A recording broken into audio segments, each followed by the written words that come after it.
आस। ये तो आप सुनते ही आए होंगे कि आत्मविश्वास सफलता की कुंजी है। बिना आत्मविश्वास के कोई बात नहीं बनती। सब एक दूसरे को आत्मविश्वास बढ़ाने की सलाह देते भी नजर आते हैं, परंतु वास्तव में ये आत्मविश्वास क्या है, ये बहुत कम लोग जानते हैं। मन के अन्य गुणों की तरह ये आत्मविश्वास भी मनुष्य का स्वाभाविक गुण होता है। इसे पाया या बढ़ाया नहीं जा सकता है। इस बात को समझने से पूर्व थोड़ा मनुष्य की परम स्वतंत्रता को समझे, मेरी स्वतंत्र उड़ानों को समझे। पूरे विश्व की सारी शक्ति एक होकर भी मुझे यानी आपके मन को किसी बात के लिए एक क्षण को भी मजबूर नहीं कर सकती।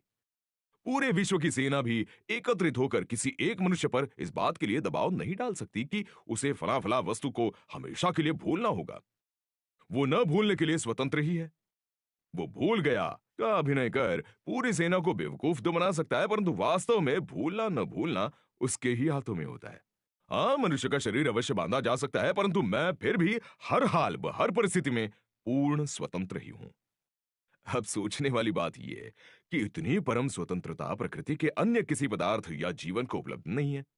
और जब मैं इस कदर स्वतंत्र हूं, तो आपके जीवन को बढ़ाने की जवाबदारी भी मेरी अपनी होती है। और जो मुझ पर विश्वास कर अपनी ये जवाबदारी मुझे सौंपता चला जाता है, उसका आत्मविश्वास मैं बढ़ाता चला जाता हूं। परंतु जो इस जवाबदारी को अन्यों में बांटता चला जाता है, उसका तत्काल मैं स्वयं पर से ही विश्वास उठाता चला जाता हूं। और जिसका अपने पर से विश्वास उठता चला जाता है, भला वो जीवन में सफलता का स्वाद कैसे चख सकता है? अब जीवन आपका, वो जवाबदारी किसी बॉस या परिवार की। सफलता आपको चाहिए, वो आसरा किसी डिग्री या किसी तावीज का। आगे आपको बढ़ना है और राह कोई मंदिर मस्जिद या भगवान दिखाए। ये कौन सा न्याय हुआ? ये तो सीधा सीधा नियम को तोड़ना हुआ। स्वयं पर अविश्वास हुआ। और जब आपका स्वयं पर ही विश्वास नहीं, तो परिणाम क्या खाक आएंगे। यूं भी आप जब दूसरों के आसरे होते हैं, तो स्वयं चेष्टा करने से बचते ही हैं, जबकि परिणाम स्वयं कोशिश करने के ही आते हैं। चलो ये बात समझ में आ गई हो, तो आपको ये समझाऊं कि ये विश्वास दो स्तर पर होता है। पहला स्तर तो वो है जिसका आप सबको अनुभव होगा ही। जैसे आप रोज ऑफिस जाते हैं और इस कारण आपको ऑफिस जाने का रास्ता अच्छे से मालूम होता है। यदि कोई आपसे पता पूछे, तो आप बड़े विश्वास से कह देते हैं कि ऑफिस कहाँ है या वहां तक कैसे पहुंचा जा सकता है। वैसे ही खाना बनाना हो या अकाउंट्स करना हो, कार चलाना हो या अन्य कोई गतिविधि हो, जिस व्यक्ति को जिस चीज का अनुभव होता है, उस हेतु वो विश्वास से भरा ही रहता है। लेकिन आप जो जानते हैं, सिर्फ उसी के भरोसे तो आगे बढ़ नहीं सकते। आगे बढ़ने हेतु कुछ नया वो पहली बार तो करना ही होता है। और बस यहां आकर आप गच्चा खा जाते हैं। ये नया करने का विश्वास आप स्वयं में नहीं जुटा पाते हैं। शादी को सफल बनाने हेतु अवश्य आप चर्च में जाकर रीति रिवाज के अनुसार विवाह करते हैं, लेकिन जब वैवाहिक जीवन से अभ्यस्त हो जाते हैं, तो फिर रोज रोज चर्च में जाकर रिश्तों की दुहाई नहीं मांगते। वैसे ही नई दुकान व्यक्ति मुहूर्त देखकर खोलता है, फिर अनुभव होते ही अगले दिन से वो दुकान ग्राहकी के हिसाब से खोलने लग जाता है। कहने का तात्पर्य, नया करते वक्त लाखों में कोई एक अपने भरोसे आगे बढ़ता है, और जो अपने में ऐसा विश्वास दिखाता है, वही वास्तव में सफलता का उत्तराधिकारी होता है। कुल मिलाकर कहने का तात्पर्य ये कि नया करते वक्त भी जो सफलता हेतु सिर्फ अपनी प्रतिभा पर भरोसा करता है, वही जीवन में सफल हो सकता है। और यदि आपको ऐसा भरोसा स्वयं पर बिठाना हो, तो उसका एक ही उपाय है कि अपने जीवन के छोटे से छोटे व बड़े से बड़े कार्य व निर्णय हेतु सिर्फ स्वयं की सोच व प्रतिभा पर विश्वास करें। यूं भी यह संभव ही नहीं कि आप अपने अलावा अन्य किसी पर पूर्ण विश्वास बिठा भी सकें। दूसरों पर किया हर विश्वास ऐन वक्त पर चूर चूर हो ही जाता है। चलो इस आत्मविश्वास को मैं कुछ साधारण व कुछ उच्च कोटि के उदाहरणों से समझाता हूं। सोचो, यदि एक साहूकार को पैसा ब्याज पर किसी को उधार देना होता है, तो वो क्या करता है? वो उससे न सिर्फ हुंडी लिखवाता है, बल्कि एक तगड़ा एग्रीमेंट भी करता है। वहीं यदि किसी बड़े माफिया को किसी को पैसा उधार देना होता है, तो वो न तो हुंडी लिखवाएगा, ना ही एग्रीमेंट करेगा। और मजा ये कि हुंडी लिखवाने व एग्रीमेंट करने वालों का पैसा अक्सर डूब जाता है। बेचारे पैसा वसूलने हेतु कोर्ट के चक्कर लगा लगा कर थक भी जाते हैं, परंतु वो माफिया जिसने न हुंडी लिखवाई है न एग्रीमेंट किया है, उसका पैसा कभी नहीं डूबता, क्योंकि उसने हुंडी या एग्रीमेंट की जगह भरोसा अपनी माफियागिरी पर किया होता है, यानी स्वयं की प्रतिभा पर किया होता है। इसी आत्मविश्वास को एक बड़े ही खूबसूरत किस्से से समझाता हूं। एक गांव में एक फकीर हुआ करता था। बड़ा ही ज्ञानी व करुणा से भरा हुआ फकीर था वो। पूरा गांव उसकी बड़ी इज्जत करता था। उधर फकीर भी अपनी जिद का बड़ा पक्का था। वो किसी से अनावश्यक भेंट नहीं स्वीकारता था। फलस्वरूप बड़ा ही सादा जीवन था उसका। एक कक्ष के झोपड़े में रहता था। उसके पास कुल दो ही कंबल थे। अब उसे वस्त्र कह दो या उसका ओढ़ना बिछोना कह दो, परंतु जो कुछ उसके पास था बस वही था। ये बात जो मैं बता रहा हूं वो सर्दी के मौसम की है। बड़े कड़ाके की ठंड पड़ रही थी उन दिनों। रात का समय था और फकीर अपने एक कंबल ओढ़े व एक बिछाए सो रहा था। अब फकीर तो वही है जो स्वयं के भरोसे जीते हैं। सो झोपड़े के दरवाजे पर सांकल वगैरह लगाने का तो सवाल ही नहीं उठता था। उधर उसी समय एक भूखा चोर गांव में तफरीह पर निकल पड़ा। उसे अन्य कहीं घुसने में तो सफलता नहीं मिली, परंतु चूंकि फकीर का द्वार खुला था सो वो चोरी करने वहीं घुस गया। 10 एक मिनट तक उसने पूरा झोपड़ा टटोला और उसे छोटा भगोना व एक टूटे गिलास के अलावा कुछ न मिला। अब इस मौसम में ये दो टूटे फूटे बर्तन प्राप्त करने हेतु तो उसने ये कष्ट उठाए नहीं थे। स्वाभाविक तौर पर वो निराश हो गया। इधर फकीर की नींद क्या, वो पहली आहट से ही जाग गया था। परंतु फकीर भी फकीर था। वो आंखें बंद किए ही इस तमाशे का मजा ले रहा था। उधर चोर को अंत में जब कुछ न सूझा तो उसने फकीर का ओढ़ा हुआ कंबल ही झपट लिया। कम से कम कुछ आत्मसंतोष तो मिलना चाहिए। इतनी रात को इतनी तकलीफें उठाने के बाद भी हाथ कुछ न लगे तो वो चोर कैसा। सो बस कंबल मारने के आत्मसंतोष के साथ वो दरवाजे से बाहर निकलने को हुआ। उधर फकीर तो ये सारा तमाशा देख ही रहा था और अब उसके भी दरमियानगिरी दिखाने का वक्त आ ही गया था। बस उसने दरवाजे के बाहर जाते चोर को कड़क आवाज में रुकने को कहा। फकीर की रुआबदार आवाज सुन चोर के तो पांव ही जकड़ गए। इस दरमियान फकीर उठ खड़ा हुआ और उसे भीतर आने को कहा। चोर के तो भरी ठंड में पसीने छूट गए। बेचारा चुपचाप अंदर आ गया। इधर चोर के चेहरे पर ऐसी घबराहट देख फकीर ने बड़ी विनम्रतापूर्वक उससे माफी मांगते हुए कहा, माफ करना भाई, तुम इतनी ठंड में इतनी दूर से आए पर मैं तुम्हारी कोई सहायता न कर सका। घर में कुछ है ही नहीं कि तुम्हें संतुष्ट कर पाऊं। लेकिन अगली बार आना हो तो इत्तला करके आना। आसपास से मांग कर कुछ एकत्रित कर लूंगा ताकि तुमको इस कदर निराशा लेकर न जाना पड़े। उधर चोर जो पहले ही फकीर की कड़क आवाज सुन घबराया हुआ था, फकीर का ऐसा हसीन प्रस्ताव सुनते ही बर्तन के साथ साथ उसके हाथ से कंबल भी छूट गया। बौखला तो ऐसा गया कि बिना कुछ लिए ही भागने को हुआ। ये देख फकीर ने फिर गरजते हुए उससे कहा, जो लेकर जा रहे थे वो सब तो लेकर ही जाना होगा। और हाँ, जाते वक्त ये दरवाजा जरा सरका देना ताकि मैं ठंड से बच सकूं। बेचारा चोर, उसकी हालत तो ये हो चुकी थी कि वो फकीर का हर हुक्म मानने को बाध्य हो गया था। उसने वो फेंका कंबल वो बर्तन फिर उठाए और जैसा कि फकीर ने कहा था दरवाजा अड़ाकर चलते बना। यहां तक तो सब ठीक, पर सुबह ही सुबह वो पकड़ा गया। अब फकीर के कंबल से पूरा गांव परिचित था। सबको क्रोध भी बढ़ा आ रहा था। दुष्ट को चोरी करने के लिए क्या ये सज्जन फकीर का ही झोपड़ा मिला? बस पकड़कर उसे पंचायत में पेश कर दिया गया। उधर ये खबर उड़ते उड़ते फकीर के पास भी पहुंची। वो तुरंत दौड़ा दौड़ा पंचायत जा पहुंचा। उसने वहां जाकर साफ कहा कि ये कंबल व बर्तन उसने चुराए नहीं हैं, मैंने ही उसे ये ले जाने को कहा था। ये तो बड़ा ही सज्जन व्यक्ति है। उसने जाते जाते मुझे ठंड न लगे इस ख्याल से घर का दरवाजा तक कड़ा दिया था। खैर, पंचायत ने तो फकीर के बयान के बाद उसे छोड़ दिया, पर चोर का रो रो कर बुरा हाल हो गया। वो फकीर के चरणों में ही गिर पड़ा। उसने फकीर से उसे अपना सेवक बनाने की रट ही पकड़ ली। कुछ आनाकानी कर फकीर ने उसे सेवा का मौका देना तय किया और उसे अपने साथ घर ले आया। कहने की जरूरत नहीं कि उस चोर के साथ साथ फकीर के कंबल व बर्तन भी घर वापस लौट आए।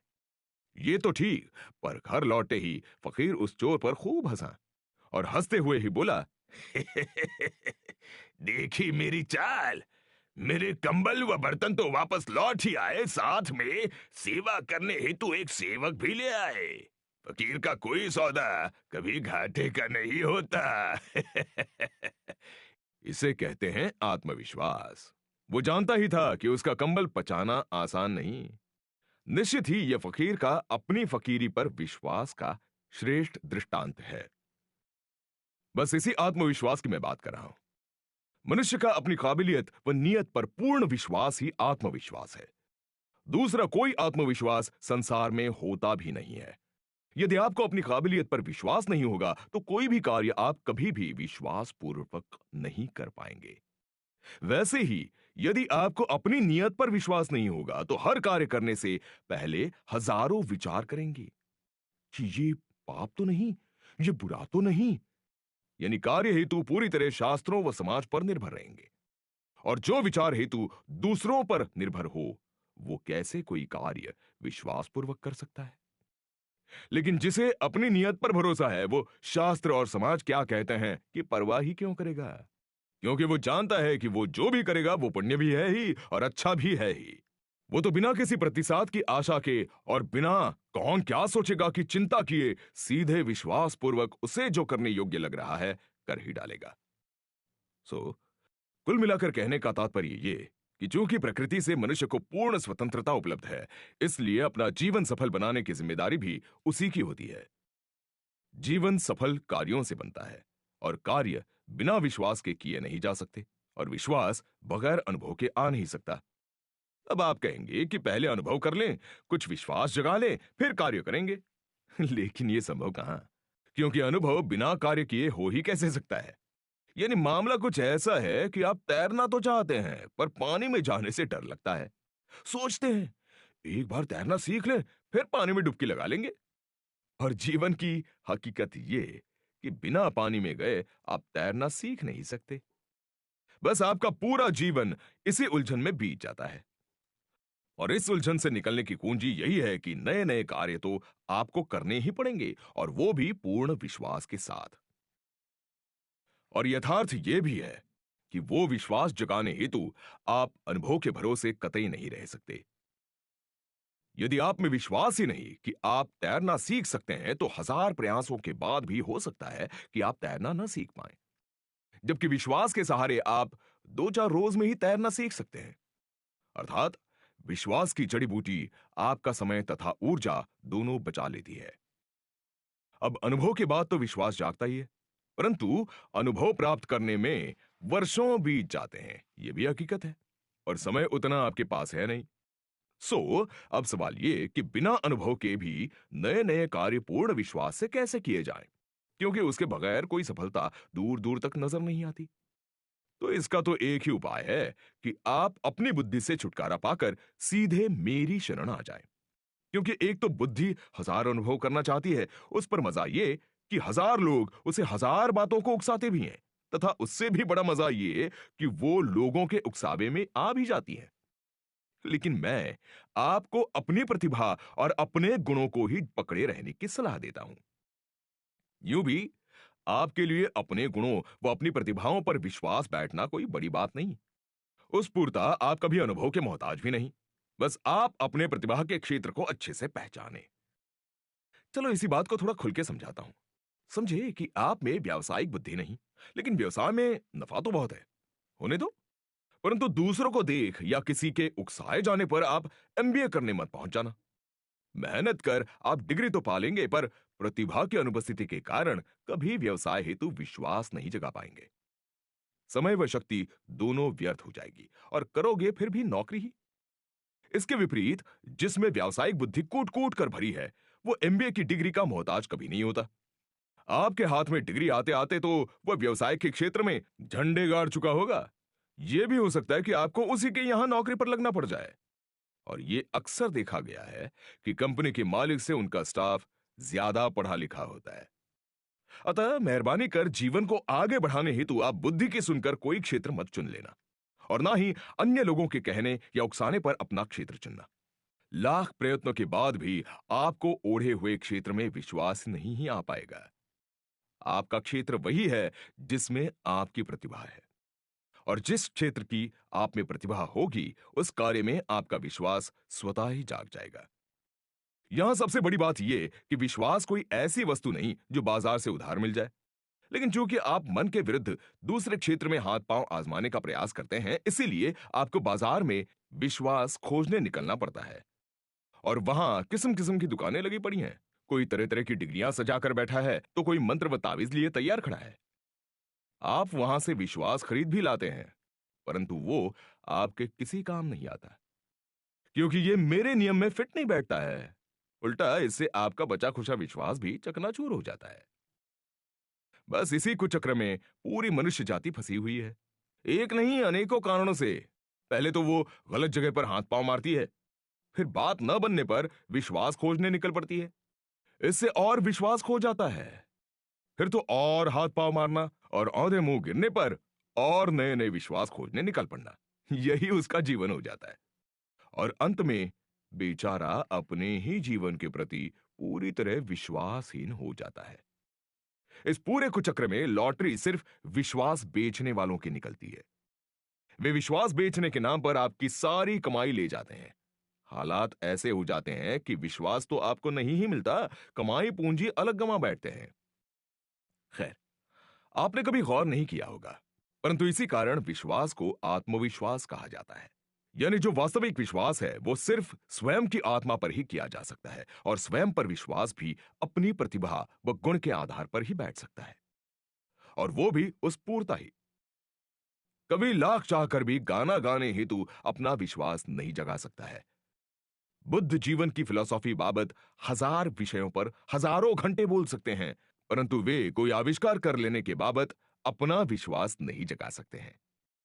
इसीलिए तो बुद्ध का अंतिम वाक्य था, अप्प दीपो भव, यानी अपने दिए स्वयं बनो। जीवन में उजाला चाहिए तो अपना ही दिया जलाओ। बुद्ध ने अपना दिया न सिर्फ जलाया, बल्कि उसकी लौ से पूरा जगत प्रकाशित भी कर दिया। वे ये कर पाए क्योंकि उन्होंने स्वयं पर विश्वास किया। पूजा पाठ या भगवान में उन्होंने पूर्णतः अविश्वास जताया। उन्हीं की तरह एडिसन ने अपनी वैज्ञानिक बुद्धि पर पूरा भरोसा किया तथा उन्होंने भी बल्ब बनाकर जगत को रोशन कर दिया। और उन्होंने भी अपने अनुभव के आधार पर यही कहा कि all bibles are man made, religion is all bunk, यानी सारी बाइबल बकवास है। कहने का तात्पर्य, मनुष्य सिर्फ अपनी प्रतिभा तथा अपने गुणों पर ही विश्वास पैदा कर सकता है, और आगे यदि इस विश्वास के सहारे वो अपनी प्रतिभा के दिए को पूर्ण रूपेण ज्वलित कर देता है, तो जल्द ही उसका जीवन जगमग हो जाता है। वरना वो उधार का विश्वास खोजता रह जाता है, और अंत में बिना कुछ हासिल किए दुनिया से विदा भी हो जाता है। भला दूसरे पर किया विश्वास कभी कोई काम आता है? इस बात को समझाने हेतु एक सीधी बात करता हूं। अधिकांश लोग कहते हैं कि जगत भगवान ने बनाया। वे ये भी कहते फिरते हैं कि उसकी मर्जी के बगैर पत्ता तक नहीं हिलता। फिर आप जो जीवन में पूरी तरह हिल गए हो, तो क्या वो आप भगवान की मर्जी के बगैर हिल गए हो?